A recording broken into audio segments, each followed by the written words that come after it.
मित्रों, आप सब किसान हो जो हमारे देश के लिए अनाज उगाते हो। आप अनाज उगाते हो तभी सबको पोषण मिलता है, खाना मिलता है। चाहे बारिश हो, ठंडी हो या कितनी भी धूप हो, आपका कार्य अविरत चलते ही रहता है। वो कभी रुकता नहीं, न कोरोना के महामारी में रुका, न इतिहास में कभी किसी कारणवश रुका और न भविष्य में कभी रुकेगा। ये वो अश्वमेध यज्ञ है जो चलता ही रहेगा। आपकी मेहनत के कारण ही आप अन्नपूर्णा के सच्चे पुत्र कहलाते हो। ऐसे महान अन्नपूर्णा के पुत्रों को हमारा शत शत प्रणाम। दोस्तों, आज के किसानों की विभिन्न समस्याएं हैं। इसके कारण भी अनेक हैं। 80% किसानों के पास बेहद छोटी जमीनें हैं। इसका मूल कारण है परिवार का बढ़ना और जमीनों का विभाजन होना। इन छोटे खेतों के कारण किसानों की जेब और उनके परिवारों के पेट पूर्ण तरीके से नहीं भर पाते। कई गांव सूखे की मार झेल रहे हैं तो कई गांवों को बारिश बहा रही है। कहीं फसल टिड्डे और कीड़े खत्म कर रहे हैं और कहीं अनाज का भाव मिट्टी के उसे उगाने की मेहनत को न्याय नहीं देता। ऐसी कई समस्याओं से किसान पीढ़ियों से जूझ रहा है। पुराने जमाने की तुलना में आज का जीवन स्तर काफी बढ़ चुका है। आवश्यकताएं बढ़ गई हैं, परिवार में हिस्से बढ़ रहे हैं। आप चाहते हो कि आपके बच्चे अच्छी शिक्षा लें, परिवार का स्वास्थ्य बना रहे। जरूरतें बड़ी हैं और उन सब का बोझ है उस परिवार के करता धरता किसान भाइयों के कंधों पे। इसी बोझ के ऊपर कष्टों का पहाड़ अपना डेरा जमाने लग जाता है। रोजमर्रा की जरूरतें पूरी होती नहीं कि अतिरिक्त शिक्षा का खर्च, बीमारी में अस्पताल का खर्च, परिवार में शादी का खर्च आन पड़ता है जिसके पैसे शायद ही पहले हाथ जमा हो। जिम्मेदारियां निभाने के लिए किसान लेता है कर्ज और डूब जाता है ब्याज के फेरों में। उस पर अगर वो कर्ज साहूकार का हुआ तो अगला पिछले सब कुछ गंवाने की नौबत आ जाती है। इन सब के बाद भी अगर समस्याएं खत्म न हो तो किसान अंदर से टूटने लगता है, उसका मनोबल पस्त हो जाता है। ना उम्मीद किसान बिना सहारे अपने जीवन का सबसे बड़ा कदम उठाने के लिए मजबूर हो जाता है, या शायद अपने जीवन का आखिरी कदम आत्महत्या। ये फैसला उसके साथ उसके परिवार पर भी इस कदर हावी होता है कि पूरी जिंदगी भर इस दुख और बढ़ती जिम्मेदारियों को उसका पूरा परिवार जैसे तैसे ही झेल पाता है। हमारा उन सारे किसानों से यह कहना है कि अपनी शक्ति आप पहचान लो। आप अन्नपूर्णा के सपूत हो जो सारे विश्व का पेट भरती है। उनकी ताकत आप में भी समाई है, उसे पहचानो। ईश्वर भी तुम्हारे साथ है। आने वाला कल बदला जा सकता है, लेकिन उसके लिए आपका जीना जरूरी है। आत्महत्या कोई उपाय नहीं। हमारी बाकी सबसे भी विनती है कि अगर हम इन मजबूर किसानों की मदद अपने हिस्से की आधी रोटी देकर भी कर सकते हैं तो हमें पीछे नहीं हटना चाहिए। इसी से शुरुआत होती है किसानों की समस्याओं के निवारण की क्रांति की। दुनिया भर की सरकारें, देश, किसान नेता, संस्थाएं, ट्रस्ट, एनजीओ, विविध कंपनियां इन समस्याओं का निराकरण खोजने की कोशिश कर रहे हैं, लेकिन समस्या ही इतनी बड़ी है कि इसका इलाज ढूंढना बिल्कुल भी आसान नहीं है। आज हम आप सबसे बात करने आए हैं, लेकिन सवाल यह है कि हमारे पास इस समस्या का कोई समाधान है? जी हां, है। इस समस्या का समाधान ढूंढा है बेहद काबिल डॉक्टर श्याम शिवाजी घोलप जी ने। यही समाधान आज हम उनकी तरफ से सिर्फ भारतवर्ष के किसानों के लिए लाए हैं। डॉक्टर श्याम जी मुंबई के डिप्टी कलेक्टर रह चुके हैं। ये कंपनी इनके माताजी श्रीमती मीरा शिवाजी घोलप जी के नाम पे शुरू की गई है। एक व्यक्ति जीवन में जिस ऊंचाई पर पहुंचना चाहता है वो डॉक्टर श्याम अपनी MBBS की डिग्री और कलेक्टर की पोस्ट के साथ मुकाम हासिल कर चुके हैं। उन्होंने इस समस्या को मद्देनजर रखते हुए आप किसानों के लिए एक हल खोज निकाला है। MCL कंपनी भारत के हर तहसील में एक प्रोजेक्ट लगाने जा रही है जिसका नाम है MCL बायोफ्यूल एस्टेट। इस प्रोजेक्ट में आपके खेत से निकला वेस्ट जैसे पराली, बायोमास को प्रोसेस करके उसमें से हम बायो CNG और ऑर्गेनिक खाद बना सकते हैं। इसमें आपके खेत के वेस्ट से लेकर घर का वेस्ट, होटल का वेस्ट सब कुछ इस्तेमाल किया जा सकता है, लेकिन यह भी पर्याप्त मात्रा में मिलना मुश्किल है। इसके लिए हमारा मुख्य रॉ मटेरियल होगा हाथी घास या नेपियर ग्रास। इसे गन्ने की तरह लगाया जा सकता है। इसकी उपज एक बार लगाने के बाद 5 से 8 साल तक मिलती है। पहली फसल 3 महीने में और अगली फसल हर 1.5 से 2 महीने में की जा सकती है। 1 एकड़ में हर साल 150 से 250 टन की उपज काटी जा सकती है। इस उपज को सीधे हम आपसे खरीदेंगे, वो भी 1000 रुपए प्रति टन के हिसाब से। इसी तरह हर साल 1.5 से 2 लाख की कमाई की जा सकती है, वो भी बिना किसी केमिकल खाद का इस्तेमाल किए। इसमें आपका खर्च भी कम है और कमाई भी कई ज्यादा है। शुरू में हर तहसील के प्रोजेक्ट के लिए 100 टन नेपियर घास की जरूरत होगी। इस जरूरत को पूरा करने के लिए हर तहसील में 500 एकड़ जमीन लगेगी। इस हिसाब से 50 ग्राम पंचायतों की गिनती में हर ग्राम पंचायत को 10 एकड़ की जिम्मेदारी दी जाएगी। आगे चलकर इन प्रोजेक्ट को बढ़ाया जाएगा। 10 टन से उपज 100 टन बायो सीएनजी प्रतिदिन की जाएगी। इसे लागू होने में 3 से 4 साल का वक्त लगेगा। तब प्रतिदिन हमें 1000 से 1500 टन नेपियर घास लगेगी। ये आप किसानों के लिए बेहद सुनहरा मौका है अधिक कमाई पाने का। जो सपने आज तक तंगी की वजह से अधूरे थे, उसे पूरा करने का, खुद से अधिक सक्षम बनने का।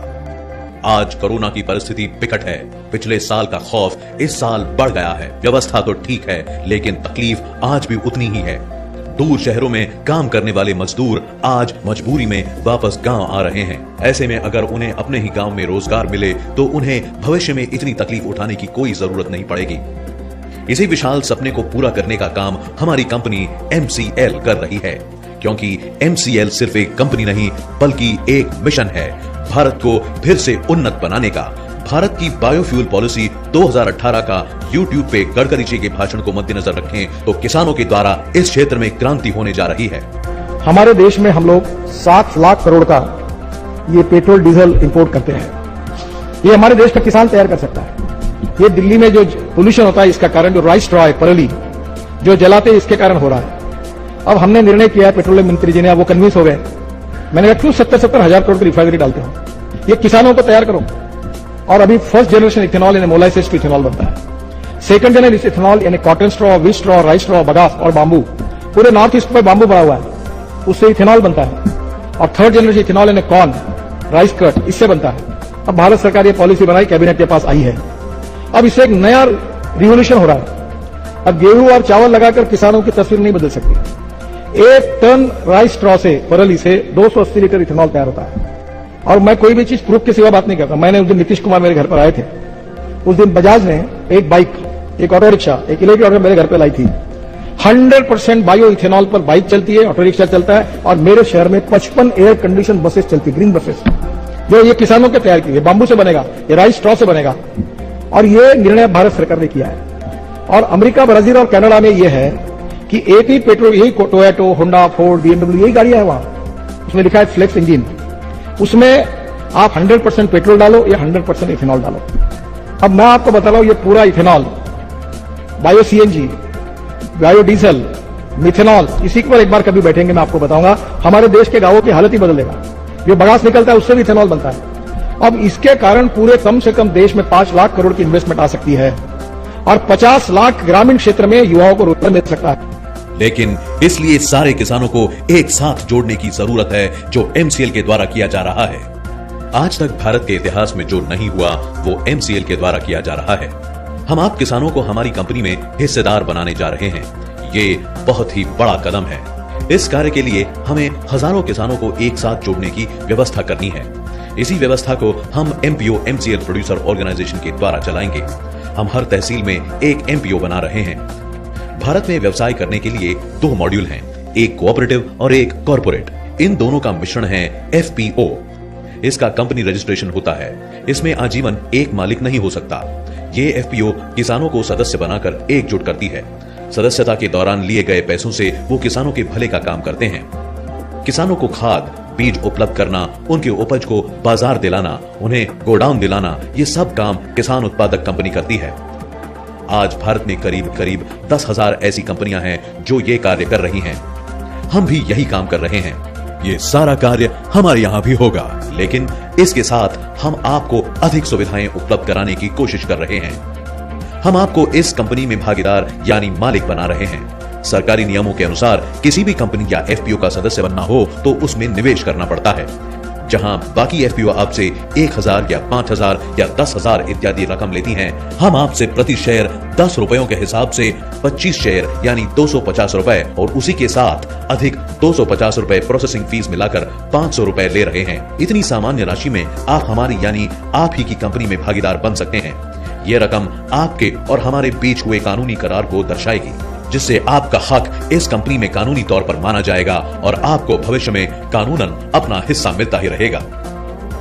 अब सवाल यह है कि इस FPO के कारण आपको क्या लाभ होगा। हम आपके लिए काम करना चाहते हैं।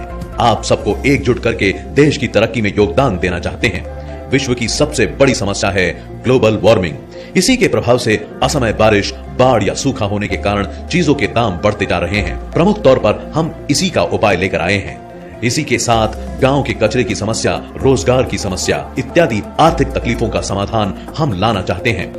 हर साल विदेशी ईंधन खरीद पे होने वाले 8 लाख करोड़ रुपए का खर्च हम कुछ हद तक बचाना चाहते हैं और वही पैसे हम आपके हाथ में रखना चाहते हैं। आपसे इसका रॉ मटेरियल लेकर उसे प्रोसेस करके हम बायो सीएनजी और जैविक खाद जैसे प्रोडक्ट बनाएंगे जो हमारे देश की ईंधन और जैविक अनाज की जरूरत को पूरा करेगा। उसका सीधा नफा आप लोगों को मिलेगा। इससे गांवों के द्वारा तहसील, तहसील के द्वारा जिले, जिले के द्वारा राज्य और राज्य के द्वारा राष्ट्र का विकास संभव होगा। इस कार्य में जिसने जितना निवेश किया है उसे उतना ज्यादा डिविडेंड यानी आर्थिक फायदा भी होगा। इस कंपनी के कारण पूरे तहसील में 500 से लेकर 2500 लोगों को रोजगार भी मिलेगा और ये रोजगार हम हमारे सदस्यों को ही उपलब्ध कराएंगे। ये रोजगार आपके हक का है जो आपको ही मिलेगा। पहले बायोमास फार्मिंग का कॉन्ट्रैक्ट हम चुनिंदा लोगों के साथ करके आगे लोगों की संख्या बढ़ाएंगे। आप जो केमिकल खाद इस्तेमाल करते हैं वो बेहद खतरनाक है। इससे कैंसर होता है।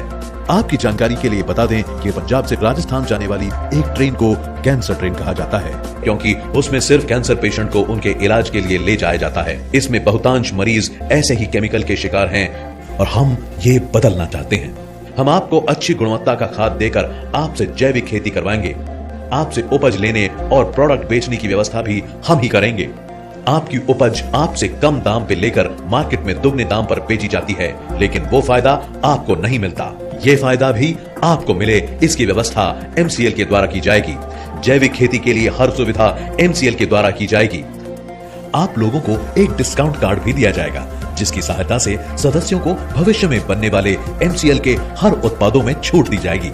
अब आपको पता चला एक बार निवेश करने पर आपको कितना फायदा हो सकता है। यही नहीं, ये सुविधा आपको एमसीएल के हर प्रोडक्ट पर आजीवन मिलेगी। तालुका स्तर के फैक्ट्री में आपको आपके निवेश के अनुपात में शेयर के रूप में हिस्सेदारी मिलेगी जो आपके एमपीओ को दी जाएगी। अगले 7 से 8 साल बाद जब इस कंपनी का आईपीओ होगा तब इसी शेयर की कीमत कई गुना बढ़ेगी जिसका फायदा भी आप ही को होगा। मित्रों, एमसीएल अपनी कमाई का 20% हिस्सा आजीवन आपके तहसील के विकास के लिए और आपके परिवार की समस्या का निवारण और आपकी उन्नति के कार्यों के लिए खर्च करेगी और ये राशि करोड़ों रुपए में होगी। मित्रों, जब हमारे पास पैसे हों तो हमें किसी के पास हाथ फैलाने की क्या जरूरत। हम सब मिलकर खुद के लिए काम कर सकते हैं और ये अवसर एमसीएल के माध्यम से हमारे पास आया है। हमें कई बार ये पूछा जाता है कि आपसे पहले जितनी कंपनियां आई जो पैसे ऐंठ कर भाग गई वो सारी फर्जी निकली। आप पे हम कैसे भरोसा करें कि आप फर्जी नहीं। इस पर हमारा एक ही जवाब है, उन फर्जी कंपनियों के पास हमारे जैसे वैज्ञानिकों और खास करके कलेक्टर का भरोसा नहीं था। ये सिर्फ भरोसा नहीं, ये हमारी जिम्मेदारी है और ये कार्य हम एक पूर्ण रूप से अनुभवी और भरोसेमंद टीम के द्वारा कर रहे हैं। अब बारी है आपकी, बस देर है कि आप खुद पर भरोसा रखें। रही बात पैसों की, तो आप जैसे मोबाइल को रिचार्ज करने के लिए हर 3 महीने में रिफिल करते हैं, उसके उलट यहाँ आपको सिर्फ एक बार पैसे देकर आजीवन लाभ उपभोगना है और रकम भी बिल्कुल मामूली, इतनी की जितनी हर महीने हम फिजूल खर्चों में उड़ा देते हैं। वही पैसा यहाँ निवेश करना है और अपनी ही प्रगति में हाथ बढ़ाना है। अब ये योजना राष्ट्र स्तर पर बहुत बड़ी होने जा रही है। आने वाले समय में इसी योजना के कारण आप सबको बहुत लाभ होगा। इस सफर में आपके कदम हमारे कदमों के साथ ताल मिलाए, यही हमारी इच्छा है। तो हम आप सबको भारत को ईंधन के क्षेत्र में आत्मनिर्भर बनाने के एमसीएल के इस मिशन का हिस्सा बनने के लिए आमंत्रित करते हैं। आइए हम सब मिलकर अपने देश का पुनः निर्माण करते हैं, राष्ट्र का निर्माण करते हैं। हम सब मिलकर हमारे भारत को फिर से एक सुजलाम सुफलाम राष्ट्र बनाते हैं। जय हिंद, जय भारत।